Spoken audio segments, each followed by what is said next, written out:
দুই বান্ধবীর মধ্যে কে কেমন সে আবি মেখে বোঝাবি। ঠিক আছে। তোদের দুজনের মধ্যে কে সবচেয়ে বেশি কিপটে? নব। কে বেশি রেগে যায়? নব। কে বেশি ইমোশনাল? নব। তোদের দুজনের মধ্যে কে সবচেয়ে বেশি স্ট্রং? আমি। ওভার থিঙ্কার কে? নব।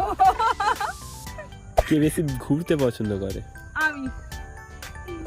কে বেশি পজিটিভ? নব। ওর দিক থেকে মানে ওর মনে হচ্ছে আমি মনে করি। কে বেশি শপিং করতে ভালোবাসে? আমি। দুজনেই।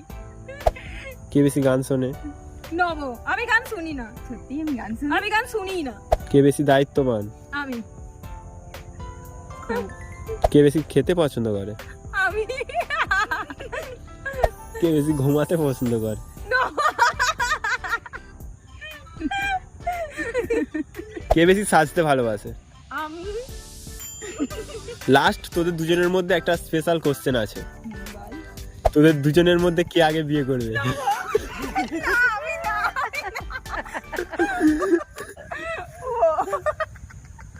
কেন রে? ও নবাবের থেকে বয়সে বড়, তাই নবাব বিয়ে করবে। ও আগে বিয়ে করবে। না আমি আগে বিয়ে করব না, ওর বিয়ে দিয়ে তারপরে বিয়ে করব।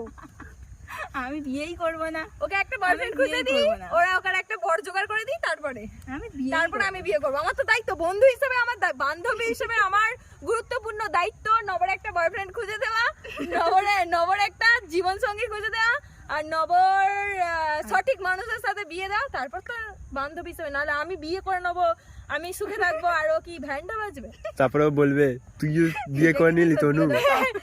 তারপর ও আমাকে একদিন বলবে, আমার বিয়ের পর নব বলে, তুইও বিয়ে করে নিলি তনু, আমার মনে হচ্ছে বিয়ে হবে না রে।